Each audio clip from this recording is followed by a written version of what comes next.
क्या आप इस बारे में बिल्कुल सोच नहीं रहे हैं या कहना ही नहीं चाहते कि ये जो टिकट के वितरण हुए, जो कुछ हुआ, इसमें कहीं कोई आंतरिक सियासत, प्रतिस्पर्धा, घमासान है? ऐसा नहीं है। पिछले लगभग 30-35 सालों से लोगों ने इस प्रकार का दृश्य देखा नहीं है, इसलिए इसकी कल्पना नहीं है। ब्रजमोहन का उत्तराधिकारी कौन, अगर उनकी अपनी विधानसभा की बात करें? सबसे लायक कौन लगता है जो इस काम को करेगा?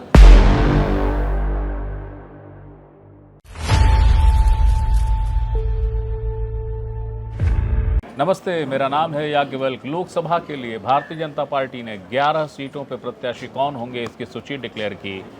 कोई नाम चौंकाया नहीं, मगर एक नाम ने राजनीति के, बीजेपी के भीतर खाने के गलियारों में कई सवाल भी खड़े कर दिए, चौंका दिया। एक ऐसा नाम जिसने मतदाताओं को भी चौंकाया है, वो नाम है ब्रजमोहन अग्रवाल का। ब्रजमोहन अग्रवाल वो शख्स जो चुनाव संचालन की भूमिका हो या चुनाव लड़ने की भूमिका हो, हार जैसे उनके सियासत की डिक्शनरी में दर्ज ही नहीं है, अर्थ नहीं पता। लोकसभा के सबसे मजबूत दावेदार छत्तीसगढ़ की 11 सीटों में अगर कोई है तो वो ब्रजमोहन अग्रवाल हैं। लेकिन आखिरकार ब्रजमोहन अग्रवाल ही क्यों, कोई और क्यों नहीं? और इसके क्या और मायने निकालने चाहिए, जो चर्चाएं हैं उनको लेकर मैं ब्रजमोहन जी के पास आया हूं। बेहद कुशल वक्ता, बोलेंगे वही जो उन्हें बोलना होगा, सवाल आपके चाहे जो हों। ब्रजमोहन जी से कोशिश करता हूं फिर भी कुछ समझने की। सर प्रणाम आपको। नमस्कार। आपको बीजेपी ने केंद्रीय स्तर पर सेवा देने के लिए क्यों चुन लिया सर? क्योंकि छत्तीसगढ़ को आवश्यकता थी कि छत्तीसगढ़ की बातें, छत्तीसगढ़ को केंद्र के स्तर पर एक अवसर मिले, छत्तीसगढ़ की बातों को दिल्ली के स्तर पर रखा जा सके और दिल्ली की बातों को छत्तीसगढ़ में इम्प्लीमेंट किया जा सके। और इसलिए मुझे लगता है कि केंद्रीय नेतृत्व ने ये विश्वास कर और तय किया है। बीजेपी बेहद अनुशासित पार्टी मानी जाती है और आप बेहद अनुशासित सिपाही हैं, इसलिए ये अपेक्षा करना बहुत मूर्खता है एक पत्रकार के रूप में भी कि आप कुछ कहेंगे। मगर क्या आपको कहीं से ऐसा लगता है कि ये निर्णय न होता तो बेहतर होता? जो निर्णय होता है वो बेहतर होता है। कई बार हम वर्तमान में सोचते हैं, हम भविष्य के बारे में नहीं सोचते हैं। तो मुझे लगता है जो भी निर्णय हुआ है वो बेहतरी के लिए हुआ। आपको रिकॉर्ड मतों से जीत मिली इस चुनाव में, खासकर आपका दायित्व तो बहुत विशाल का है, बहुत सारे महत्वपूर्ण मंत्रालय का प्रभार है। तो उन मंत्रालयों को छोड़ देते हैं, वो सरकारीकरण है, कोई ना कोई दूसरा संभालेगा। आप अपनी विधानसभा के लोगों को कुछ कहना चाहेंगे? निश्चित रूप से मुझे लगता है कि विधानसभा के लोगों को भी, रायपुर के लोगों को भी, लोकसभा क्षेत्र के लोगों को भी, छत्तीसगढ़ के लोगों को भी अब ये लग रहा है कि दिल्ली में छत्तीसगढ़ी और छत्तीसगढ़िया का सम्मान बढ़ाने के लिए अब कोई व्यक्ति वहाँ पहुँच रहा है लंबे समय के बाद, जो छत्तीसगढ़ को एक दिल्ली में अपना स्थान दिलवाएगा। क्या आप इस बारे में बिल्कुल सोच नहीं रहे हैं या कहना ही नहीं चाहते कि ये जो टिकट के वितरण हुए, जो कुछ हुआ, इसमें कहीं कोई आंतरिक सियासत, प्रतिस्पर्धा, घमासान है? ऐसा नहीं है। पिछले लगभग 30-35 सालों से लोगों ने इस प्रकार का दृश्य देखा नहीं है, इसलिए इसकी कल्पना नहीं है।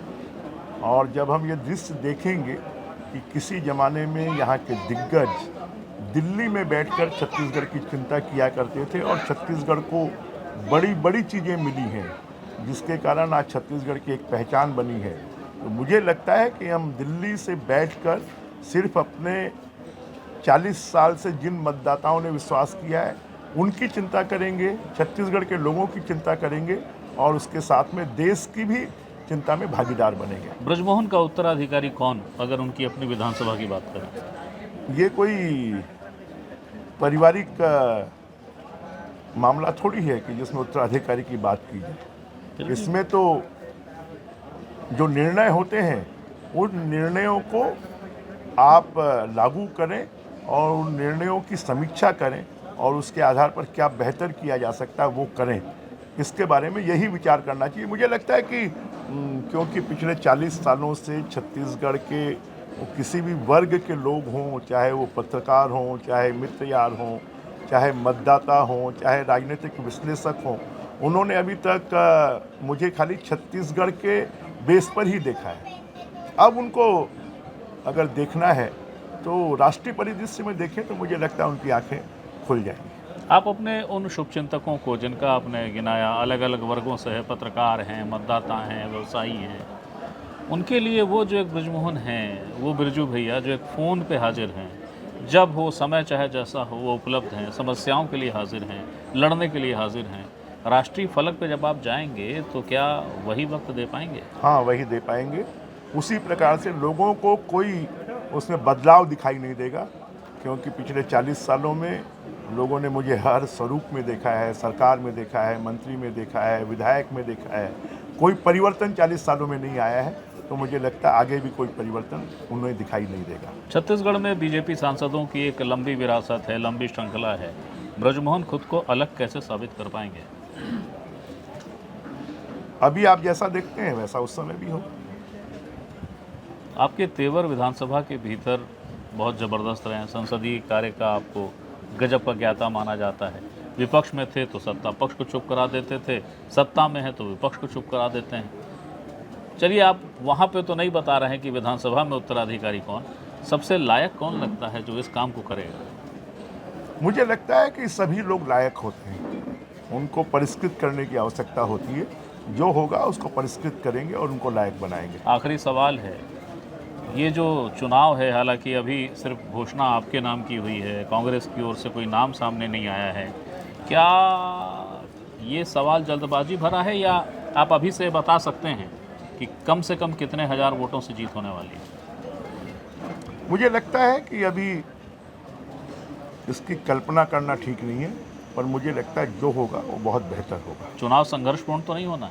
मुझे नहीं लगता है। लोगों के कयास हो सकते हैं, और उन कयासों को पहले भी फेल किया है, आगे भी वो फेल होगा। बहुत बहुत शुक्रिया, आपने समय दिया, थैंक यू। ये थे बृजमोहन अग्रवाल। और जैसा कि मैं भूमिका में बता रहा था, सवाल आपके चाहे जैसे हों, बृजमोहन इतने निष्णात हैं, इतने पगे हुए हैं, वाक्य जो शब्द होते हैं उसके इतने प्रकांड हैं कि उनको वही बोलना है जो वो बोलेंगे, सवाल आपका चाहे जो हो। मगर फिर भी इन जवाबों में कहीं कुछ इशारे हैं, कहीं कुछ संकेत हैं।